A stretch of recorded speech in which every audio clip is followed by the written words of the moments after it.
had asked this item to be placed on the agenda primarily out of concern for what seems to be a breakdown in communication between park owners and park residents. And much in the very thorough description that Mr. Stenick gave, by the time the council is in a position to review mobile home rent increases, the work that's been done, the missing portion of that seems to be communication between the parties involved, the owners and the residents. So they come to council meetings, oftentimes airing out issues that could have been resolved without our interaction, intervention, or even knowledge of. But somehow it seems that this is the place where they come to speak for the first time.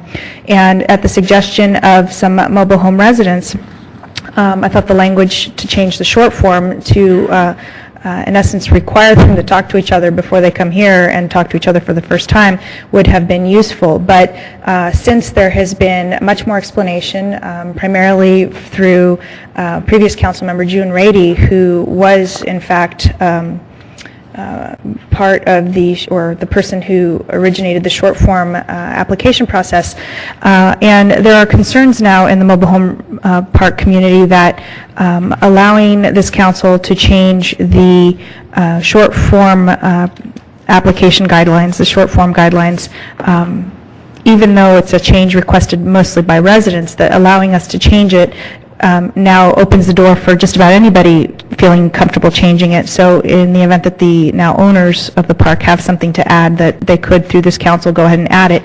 And I think that inadvertently undermines the faith that the residents have in the short form application process. So what Mr. Stenick has suggested is, I think, a much better approach. And as we stumble through the review of some of the Prop K issues and short form rent issues, what he suggested is moving that request requirement for communication to an administrative process that is already in place. The administrative guidelines would be now changed by this text, and I'm comfortable with that, because the point is that we ultimately make it clear to both the residents and the owners that they need to talk about their issues before they come here to have us resolve some of the issues that are really not relevant to what our purpose is in this equation. So twice now we have sent some parks back to the drawing board and given them 30 days to clear up some of their issues and then come back to us with the substance of the change. And so we're trying to make it easier for council and much more effective for the residents and the owners to resolve their issues. So I guess what I'm comfortable doing now is suggesting that we not change the short form rent guidelines. We leave them alone, and that we add the language, as Mr. Stenick said, to the administrative guidelines, which still seem to be not requirements but recommendations. The text that was proposed says strongly recommends, and I can see that that's about as much as we can enforce. But certainly that the message is clear from this council that the park owners and the park residents need to at least have been in contact with each other and tried to resolve some of their conflicts before they come to council for a rent review hearing.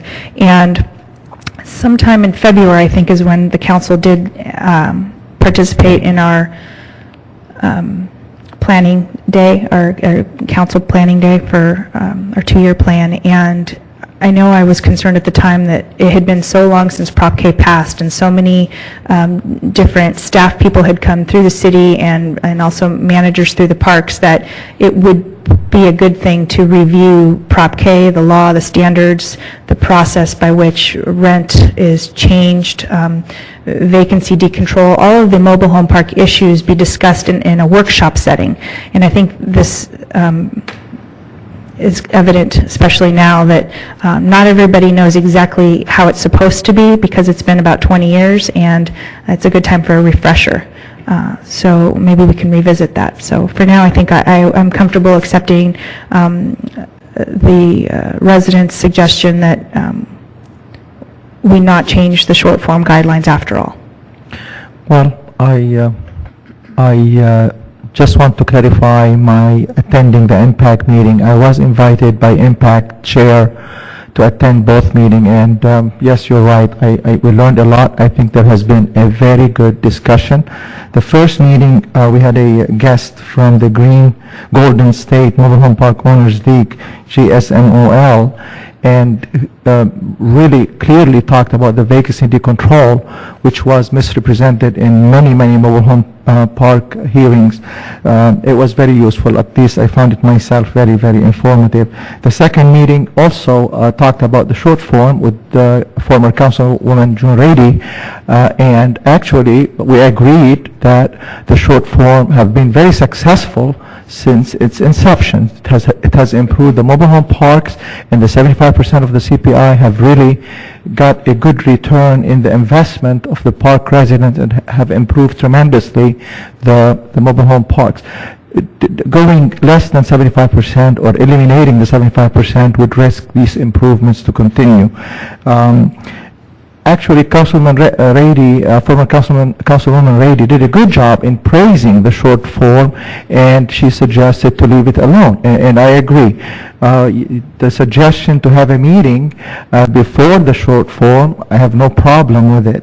However, having said that, I have a concern with the suggested language to have a predetermined agenda setting, to have a predetermined who the attendees are.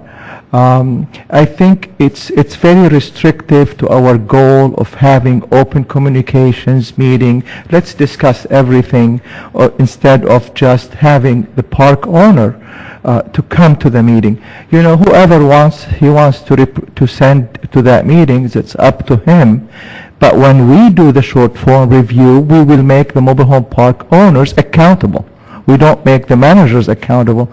So I think I do have a concern with just going into details and restrictive guidelines to the meeting process. Well, let's have a meeting. They need to have a meeting between mobile home park residents and the representative or the park owners or whoever they want to send, and that's fine with me. But I do have, I think the restrictions is not good, not only for the mobile home park owners, but it's not good for the residents, because now we're going to go back and say, you know what, this is not in our guidelines. So I do appreciate the recommendation. I still would approve and support the meetings before the short form without any conditions.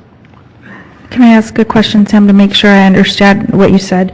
That you don't want to add guidelines because that would be too much structure around encouraging that dialogue? So if it doesn't happen naturally, we shouldn't make it happen? Is that essentially what you said? Well, some owners are out of town. If they cannot make it to this meeting, then the meeting doesn't happen. I think we should not restrict the mobile home park owners. They're going to be accountable whether they attend the meeting or not. Let them send whoever wants to the meeting as representative. So that's my approach. I cannot put restrictions on the mobile home park residents. You know, you have to have these people attend the meeting. No, let everybody attend, whoever wants to attend, and I think that would really improve the communications and the meeting process.